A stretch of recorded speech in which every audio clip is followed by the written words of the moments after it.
We're going to get started. We have a couple more people in the guest list here that have joined us. So hi, everybody. I'm Julia with the Halifax Chamber. I work in the member services role here at the Chamber. So all about engaging with our members. So just going to put a little plug in there. If you're not a member, please reach out. If you are, nice to see you or that you're on this webinar. So today we're just going to be talking about exporting to Chinese consumers and selling direct to Chinese consumers. We have Rebecca here today as the host and knowledgeable presenter. So we're really happy to have you, Rebecca. So thank you so much for joining us this Tuesday. Exporting to a new market can be really tough, but that's why the Atlantic Resource Partnership and Rebecca is here to help everyone and kind of give that insight and knowledge. So today, Rebecca is just going to be talking about the exporting, like I had mentioned, and her past history is she's the CEO, currently at the Atlantic Resource Partnership and oversees client onboarding and the coordination of Chinese-based sales and marketing. So nonetheless, you have a lot of knowledge in that area. But prior to this role, Rebecca was the executive director of the Canadian Chamber of Commerce in Shanghai, which I find really incredible. You probably have so many good stories to share just about that alone, your connections, the kind of conversations you have. So I'd love to even kind of probe your brain after this.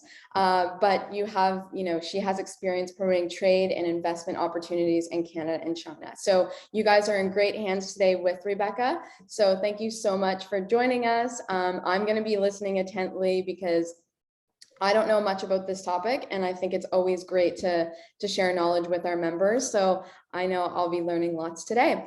If anyone has questions, you can certainly put them in the chat box.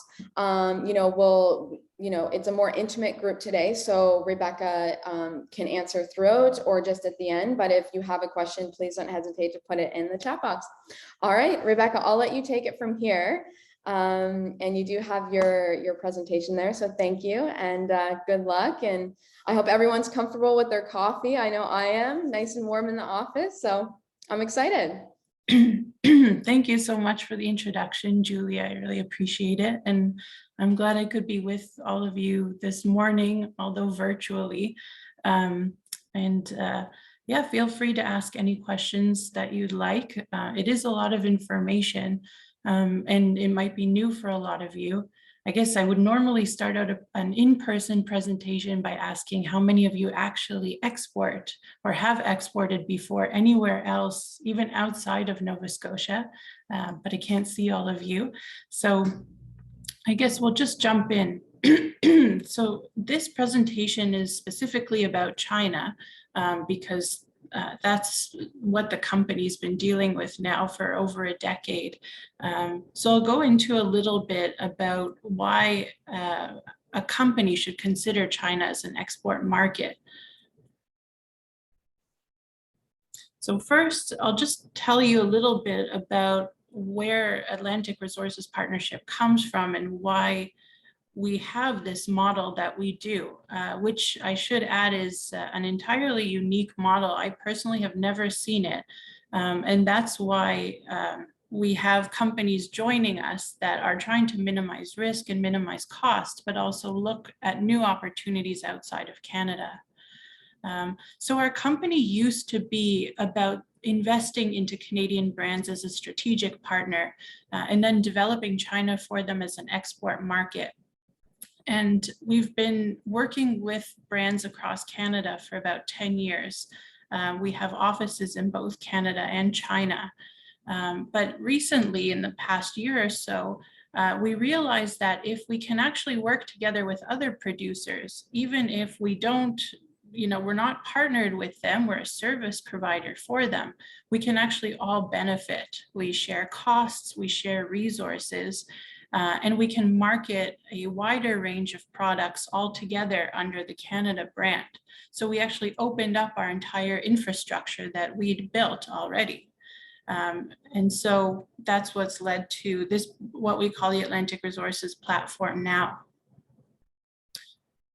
So I think everybody knows that China has a lot of people a huge purchasing population.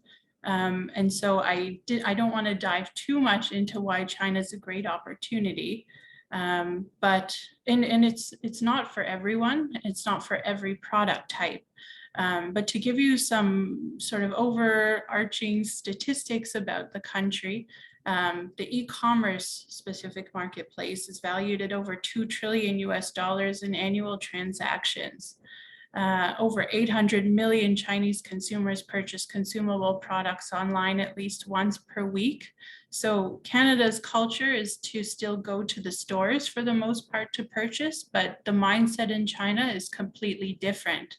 People order to their doorstep, from groceries to cosmetics, to just about any kind of consumer product. A store is almost like a showroom now. And then the elderly population was one of the last demographics to join e-commerce shopping, but out of necessity, they actually started to because of COVID. So online shoppers grew by over 123 million users, which is a crazy number. So the only really non-participating demographic in e-commerce sales is very young children. And products can actually be shipped anywhere in China much faster than in Canada. So people can purchase from one side of China and receive it on the other side of the country in less than 5 business days. And they deliver on the weekends as well. And much cheaper than in Canada. So shipping costs can be $4 to $5 Canadian to ship to far places in China. And so this platform that we have built is the first one I've ever seen that allows a company to own its products and sell directly to the consumer base in China without having to rely on middlemen, distributors, and meeting requirements of larger scale platforms. So I'll tell you a little bit more about that in the next slide. So I think when we hear about China, it's always about the positives. I've heard trade commissioners, consul generals talk about, how China is this incredible opportunity. If you're not part of China, like sales in China, you're missing out. If you only get 1% of China, think about all the riches you'll have. But actually, it's an incredibly difficult market to navigate. And so we try to address as many challenges to selling in China in the model that we have created. So in terms of difficult market to navigate, China is a central government system, which means that if they want to pass a law, it happens overnight, like instantly. And it's important to stay updated on different regulations. Import regulations, safety concerns, things like that, they can all change so quickly in China, much faster than in Canada. So our job as the service provider is to stay updated and keep the client updated. So we've always been in the export business, so we have to stay updated. Another challenge is that not all products succeed in China. The market can produce at a lower cost for certain product types, so it doesn't make sense to export everything. The market is at a different stage than where we are in Canada, so products that are popular in Canada or Western countries may not make sense for the Chinese market yet. Another big one for selling online in China, and something people don't always tell companies about, is that in order to sell direct to consumer, you need and to participate on the biggest e-commerce platforms in China, you actually need a China incorporated entity and a bank account and a team to sell your products within China. So you need to be able to transact in Chinese RMB, the local currency. The RMB is not a free-flowing currency, and so it makes things a little bit more complicated for any company that wants to sell. They have to rely on a distributor picking up their products, a distributor continuing to pay attention to their products. So it's actually no easy feat, which brings me to the next one. Unknown brands are often ignored. So even if your brand is extremely popular in Nova Scotia and Canada and North America, it doesn't mean that anybody knows about your products in China. And so if you're not going to invest tons of money into building your brand, then a distributor or an agent may actually just ignore you. Maybe they buy one pallet of products and you never hear from them again. So we're a service provider, so we're open to any kind of consumer product type with some limitations, namely about shelf life, and it has to be able to be legally imported into China, but not the same limitations as regular distributors or agents would impose. Excuse me. So another element that trade commissioners and other people promoting China don't always tell you. They talk about platforms like Tmall, like Alibaba, like Taobao, but they don't tell you how expensive it is to sell online. So we hear a lot about Tmall. Many of you don't know that there's an upfront fee of 50,000 plus US dollars just to open a store. Never mind the commissions. Commissions for sales of different products can range anywhere from 20 to 40, 50%. So it's very expensive to sell online, and they have a minimum number of SKUs that you have to list on the platform. And so we don't impose any of these kinds of restrictions. No minimum number of SKUs, and we don't have the same costs as a Tmall would. Tmall is a highly developed, evolved platform already, very competitive. And then capacity issues, which is very common across Canadian businesses. They just don't have enough to produce for the China market. But in the beginning, you don't need a lot of product for the China market. Distributors may say, you know, I'm not interested if you can't produce 10 containers this year, but that doesn't mean that you're actually going to get a purchase order for 10 containers this year. So the model that we've created allows companies to, you know, put their toe into the market and try it out. And when you go to promote in China, you do have to be on the ground. You need some kind of presence on the ground, participating in trade shows and other marketing events. So we allow, or we open our China team up to clients to actually market on the client's behalf, be their presence at local trade shows, B2B events, product sampling events, like anything where there's an opportunity for your products to be showcased to local businesses or individuals. So I talk about the platform. It's actually a solution. And so what is it? So to simplify things, we broke it up into three steps, 3 elements.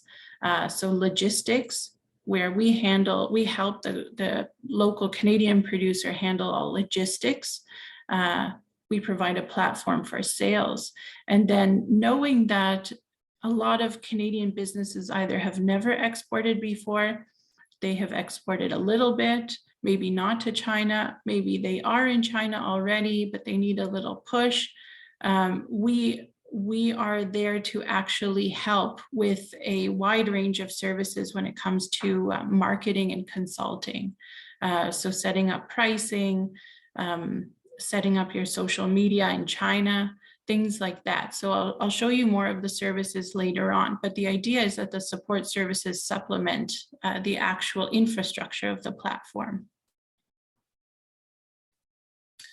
So to get into logistics, first off, what does that mean? So what we do is help companies prepare for export, and we do consolidated shipments. So if any of you have exported before, maybe if you've sent one pallet to a country on its own, and you were paying maybe what, $1,000 US, something like that. So the idea behind consolidated shipping is that we find a consolidation point in Nova Scotia, or wherever the product is being shipped from. And we actually put producers' pallets together into one container and we ship together. So we actually end up reducing our per pallet costs significantly. And then the platform also allows for companies to ship on their own throughout the year as well. So consolidated shipping tends to happen around Chinese holidays in time to meet with times for promotion, when the most online shopping takes place during the year.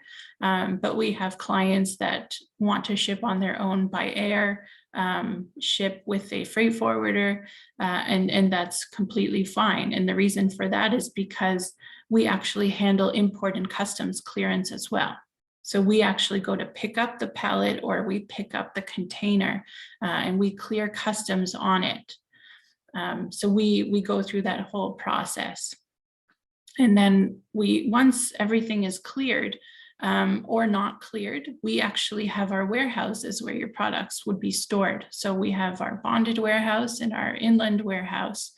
And so from there, our warehousing team takes care of all the orders. So our warehousing costs are quite affordable, but we can ship product anywhere. So if a sale is made, if you have somebody who wants to have samples of your product, if you want samples to be at trade shows, the owner of the product, so the companies continue to own their products throughout this whole process until they're sold.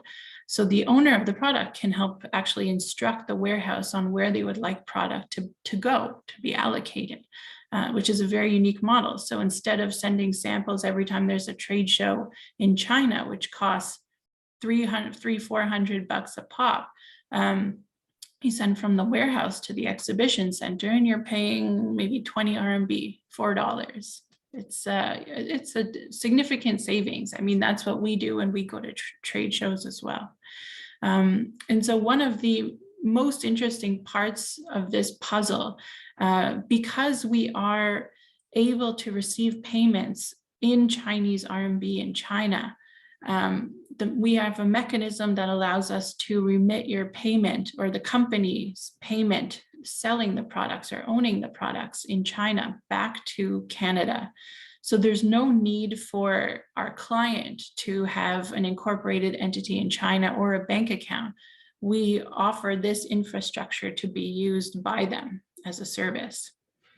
And we set up regular intervals with our clients on when to remit payment. So next is the sales component. So, we don't want product to just sit in the warehouse, which is everybody's concern, especially for new brands entering China. And so we have actually developed a WeChat-based store that sells direct to consumer. So what is WeChat? WeChat is the largest social media platform in China. It's the most commonly used one, but it's not only for social media. It's linked to people's bank accounts, meaning that they can pay for products online in RMB. There's a feature called WeChat Pay, which allows them to do this. They can even pay their utilities online. And most of their information, of people's information, is actually consumed through WeChat. So a lot of news articles, companies use it as a branding tool. So they set up what's called the WeChat public account, where every week or every day they send out information or content to their user base. And there is a WeChat video feature where live streamers sell products. So it's not to get too much into it, but you can see what our WeChat store looks like from this image. It's searchable in Chinese if any of you do use WeChat already. And so that is how we promote products. That's how we sell through, one of the ways we sell products. And so we call this the ARP Marketplace e-commerce store that sells direct to consumer. So ideally it's all consumer products that are listed on the store, but we have no minimum quantity requirements, unlike many of the larger sales platforms. a company owns their products until they're sold. Another feature is that this store is built on a SaaS platform that connects with over 500,000 other Chinese e-commerce shops. And so what that means is 500,000 plus other Chinese online distributors have their own e-commerce stores that they market to their networks, but they don't own all the inventory of their stores. Instead, they choose to pick up some products from other stores that they think will sell well and promote to their network, which means that if there's a sale that transacts through another store, it drop ships from the ARP warehouse. So products of our clients get listed on other stores as well. We also have our China customer service team, which also connects with the next point, which is where we actually handle holiday promotions, group buying, pre-sales, limited time offers, all to sell your products. And that's all managed by our customer service team. So we run these promotions, especially during holidays when we think product turnover will be highest. And then our customer service team takes care of Q&A from potential buyers, refunds, returns, and anything like that. So we take all of that off of the client's shoulders. And then one key element of this, so based on my own personal experience, being at trade shows in China, one of the #1 questions that people get is, have your products already entered China? Can they be legally imported into China? What are your costs of entering into China? So by being able to show through this platform that your product is already listed on an e-commerce platform in China, it's a marketable tool to attract more distributors to take on your products. So we are non-exclusive. We welcome companies to meet with new potential distributors, buyers, agents. We actually do offline promotions of your products as well to try to find new partners for you. So we actively encourage this, and we want clients to use this as a tool to show, look, we're already online in China. We're already listed. Our product is listed in China. Hopefully it's well received. This is what we're selling for. And I'd like to potentially work with you. And then, as I mentioned, we do, for certain product types, we do offer distributor support if it makes sense for our portfolio. So promoting it to our network of companies and buyers in China. Okay, so the third element is the support services. So these are meant to supplement the infrastructure that we've already built. Knowing that many companies or individuals have not really engaged with China before and don't have the time to learn all of this because it's a lot of information. So some of our consulting services are in these red blocks at the top. So landed cost estimates. Another important question everybody wants to know is, with shipping, with importation, with customs clearance, how much does that cost? How much do I need to increase the price of my product in China to get those costs covered? So we do that as well. We also make sure to find the correct HS code for China for all of the products.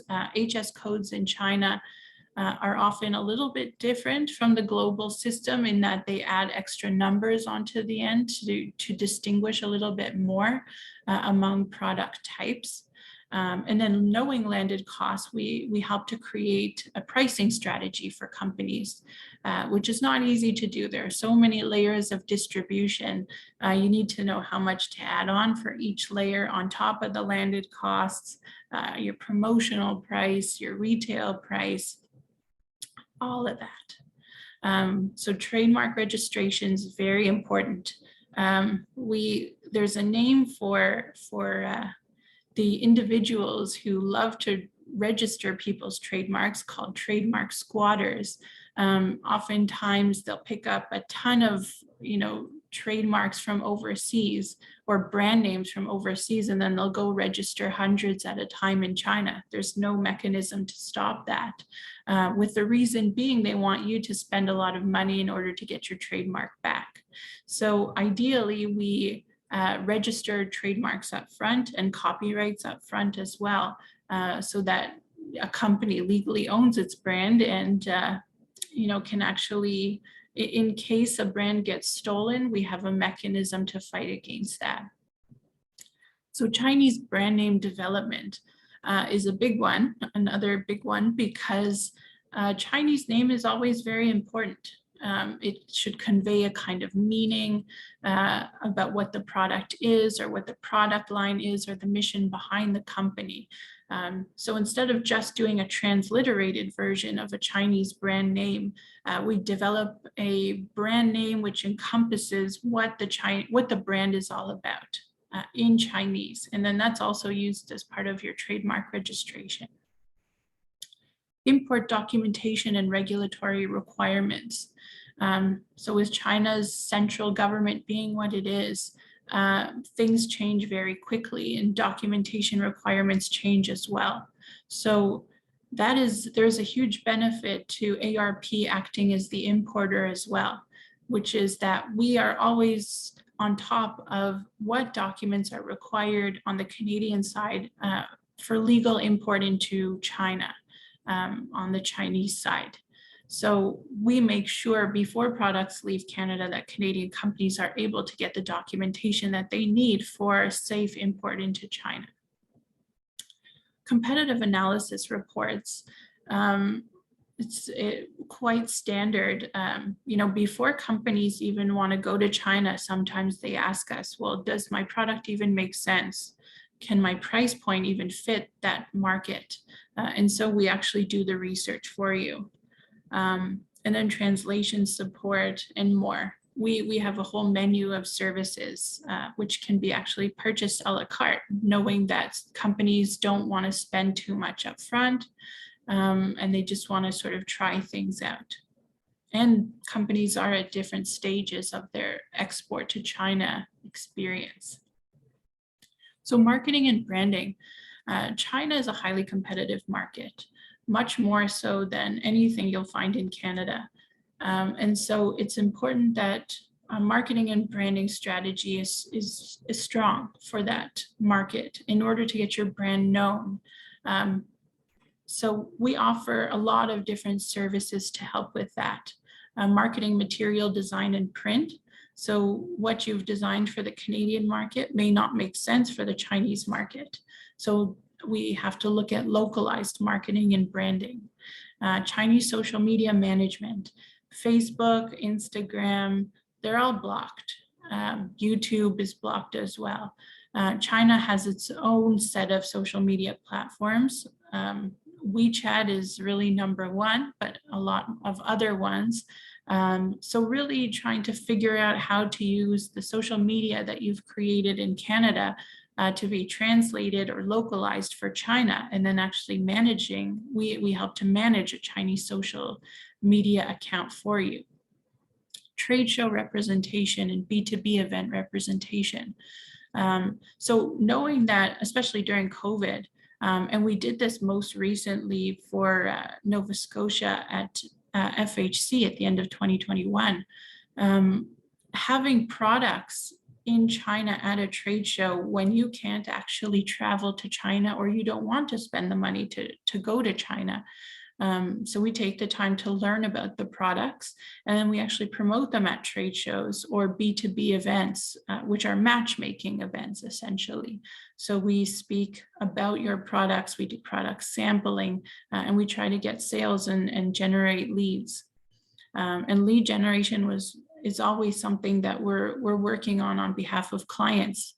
A big complaint, I used to live in China for a long time, so I got to actually meet a lot more with the distributors in China who had an interest in Canadian products, but the frustrations on their side were always the same. They never hear from the Canadians, they send emails, they try to have phone calls. The Canadians don't communicate over WeChat because WeChat is actually used for business. as well as for individual use or pleasure, let's say. But that's a very common feedback from the Chinese side, is the Canadians don't follow up. So we've identified that as a major pain point, and we try to fill that gap. So next we have mini program development. So what we do is, for companies that actually want their own sort of e-commerce page, we create that for companies, and then it's integrated with our system. So companies can promote their own e-commerce page through the WeChat platform, looking like they have their own e-commerce store. And so if something is purchased on that platform, it ships out of the warehouse. So it's a great marketing tool and shareable as well. So influencer and live streaming partnerships. We work a lot with agencies in China that are for influencers and live streamers. The influencer and live streamer marketplace is much farther along in China than where it is in North America. I've actually seen colleges where people in China go and take a kind of degree or maybe a diploma in live streaming. It's very serious business there. They're not cheap, but to turn over product, they're incredibly effective. So we try to broker that kind of relationship to get product moving. And then we also do optimized e-commerce product listings and everything else. So setting up the Chinese e-commerce page for our online stores, and optimizing listings. So there's a such thing as Chinese SEO as well. SEO using Chinese keywords in Chinese, and optimizing product photos. So we do product photography that fits the Chinese audience, and product listings that fit the Chinese audience as well. And that's it. So it's a lot of information, I know, but if you have any questions, I'd be happy to answer them, or we can talk after the event as well. Thank you so much, Rebecca. An incredible amount of information. You're right, it can be a lot, but you know, just like you said, you can break it down, have more intimate conversations after. Perhaps even if you wanted to plug your email in the chat box there. Do you have access to the chat box? Sure, yes, I see it. And that way, if any of the attendees want to reach out, they can just contact you there. Sounds good. So yeah, so we do invite anyone to ask any questions if you're interested. Awesome, there it is, your email. But we do have some questions that were submitted before the webinar. So I'll just start by asking those. First off, great presentation. I know it can be a lot. I have a presentation this afternoon, and it can be a lot when you're just kind of talking to a screen. Yeah. It's bizarre. So how can you outline how a business is suitable for your particular services at Atlantic Resources? So we look at what the company is selling first off. If it's a food and beverage product, we look to check the shelf life. It's important to understand that, you know, shipping from the port of Halifax to Shanghai, where we import the product, can take about 50 days plus weeks for importation and customs clearance. So we look to have a year minimum shelf life for products. And then certain product types make more sense for that market. And we let companies know that ahead of time. We deal a lot with alcoholic products as well. When it comes to products like gin and vodka, we've met quite a few distilleries interested in going to China. But it's important to understand, you know, the market is not there yet. Like, everybody's kind of in the whiskey brandy phase in China, and like higher end premium vodka and gin hasn't gotten on people's radar yet, but it will, you know. So either it's time now to go in, but you have to spend more educating the market, or you wait a little bit. And so we always do consultations with clients that are looking to potentially enter the market and figure out if it's a good fit. And this platform also, we don't always know. So this platform gives the opportunity for clients to have research done for them through the competitive analysis service. So, we try to figure out as much as possible if the product makes sense, but then companies also have the option of shipping one box to China, and then we'll try to sell it. And if it's sold out, it's sold out. We don't have minimum quantity requirements, but we give companies the opportunity to put their toe in, and we get some feedback, and then, we sort of assess from there. Good, I love that. And is there a cost to your guys' consultations? No, the initial meeting is always free. Like we meet regularly with quite a few clients, all the time, it feels like. So no, there's no cost. Okay, good to know. So how is Atlantic Resources able to offer low risk and low cost? Because, that's a big question. It's a good question. Yes. So low risk is the ability to just ship a minimum amount of product up front. So, we're not asking companies to ship pallets and containers over, which is usually a requirement from distributors who are not buying the product necessarily. It could just sit there forever and you're responsible for it, and then you need to pay to destroy it if that's the case. But so low risk means we give you this whole infrastructure to take advantage of. And it allows you to reach the consumer directly and see, it's probably the fastest way to see if your product can gain traction in the marketplace. You don't have to rely on a partner picking up your products. And you don't need to keep going over. There's a lot of time spent and a lot of money spent going over to try to market products on your own. And so by utilizing the team that we already have, I think we mitigate a lot of risk of losing time and money for companies. And the lower cost aspect from the Canadian side of consolidated shipping, where we all ship in one container, that in itself reduces costs by, we go down to almost half, sometimes a third of the cost of shipping. When we do importation together, we reduce costs on the import side. And in China, distributors or buyers often look for platforms that sell multiple SKUs at once. They don't want to buy one product from one company. And be dealing with 20 different companies at a time. So if companies come together and put their products under brand Canada, and that's how we promote the store. And we'll actually soon be opening a Tmall store where all these products will be listed as well. We can actually be more successful marketing together. And it's this.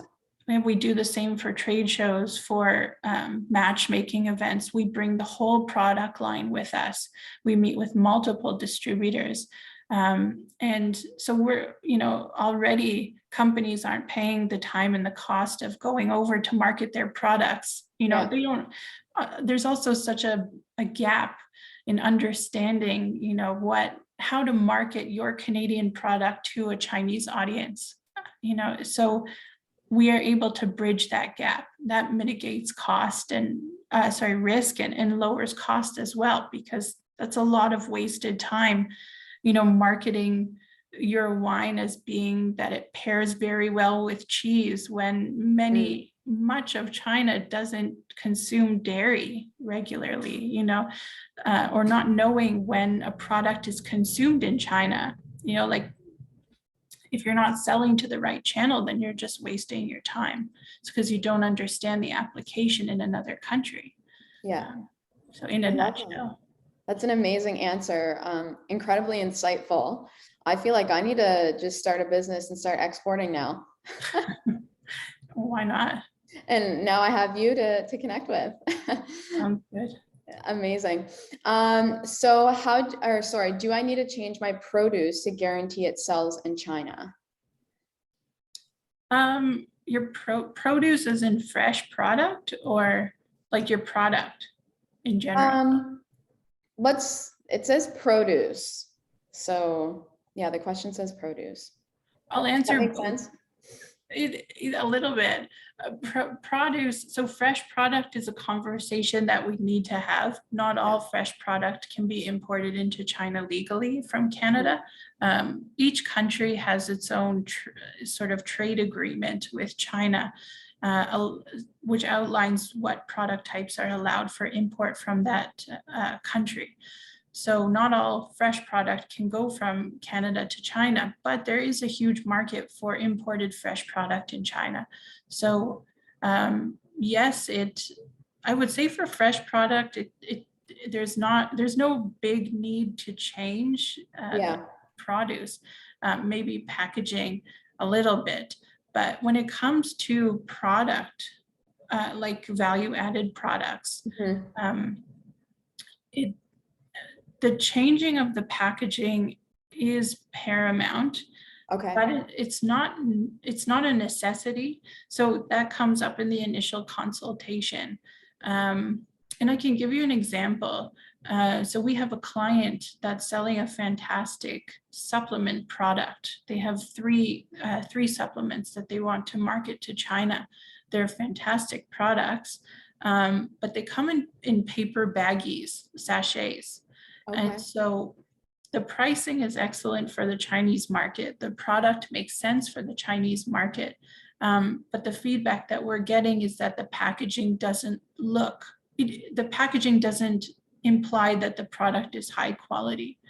And so we come back to the company in Canada and we say, maybe you want to consider a glass bottle instead of a paper sachet, because that's how we're able to sort of move sales along for you. But it's up to you if you want to change or not. So us as the service provider, we can take any kind of product type in any kind of packaging, but we can't guarantee sales. But we can offer advice. And if a company chooses to take that advice, then, that's great. Yeah. But I guess a question that I have personally is, what's the receptiveness in the Chinese market with Canadian products? Like, coming from Canada, it's, do people see it as a valid product? Are they like, oh, I want to get my hands on that because it might have a maple leaf on it or it says made in Canada? How are the Chinese consumers responding to Canadian products? Canadian products are always well received in Canada in terms of their sort of trustability. People believe that Canadian products are clean, not in China. There's always a demand for foreign product just because the air, the water, and the soil are all kind of contaminated. And so Canada is looked at as being a clean environment for these products to grow and to be manufactured. So in general, brand Canada is strong in China, but I wouldn't say we spend the most amount of money as a country to promote our brand and explain why it's better than Australia or America, which we compete for market share with. But Canadian products in general are looked well upon for sure. Good. It's good to know that. And then the final question, what would be the cost to get started with Atlantic Resource? And can you give a general range? That's a good question. So we have a menu of services with prices. Like, we try to be as transparent as possible. So we have, I think it's about 5 different services that we suggest companies start with. So it includes registering of the trademark, landed cost estimates, pricing strategy, and 2 others, which are Chinese brand name development, and the last one escapes me now. But the bulk of that is really the Chinese trademark of your brand, of your Canadian brand. And so to do all of that, would be around, to get started, would be about 4,000 Canadian dollars, maybe a little less, but the bulk of that is actually the Chinese trademark. Okay. The service, so our prices are actually quite reasonable. And so it'll be good to talk to different companies. Like some companies maybe don't even need to register their trademark in certain situations. So it's always good to talk to companies first and figure out where they're at and what kind of support they need from the get-go. Okay, perfect. Great answer. So if anyone wants to connect offline with Rebecca, please, her email is just in the chat box. But I think that's where we're going to wrap it up. Right there, Rebecca, do you have any final statements or remarks you want to make before we wrap up the call? Yeah, well, one thing I should mention when we talk about cost. So there are actually a lot of funding programs available to exporters in Nova Scotia. And, you know, we've sent every single client to multiple funding programs available, to the point where they're getting at least 50% of their costs covered, if not 75%. So, you know, when we talk about costs, especially from Nova Scotia, the government, the province offers so many funding programs for companies. So, you know, we can talk about that in meetings as well. Love that. Just the cherry on top. Yeah, exactly. Amazing. Everyone loves saving money. Yeah, so if anyone's interested in re-watching this, it will be on the Halifax Chamber's YouTube page. Again, you can reach out to Rebecca in the chat box or just with her email. But we do have more business support series coming up through the webinar series. So you can just go on the Halifax Chamber events page and take a peek there. But Rebecca, thanks so much again. What a great way to start Tuesday. Although it's over Zoom, it's nice to be able to talk to somebody. And although, you know, in the office, you've definitely started my day, at least, on a good note. Well, thank you very much. Thank you for the opportunity. Awesome. All right. Thank you, everybody. And have a great rest of your day.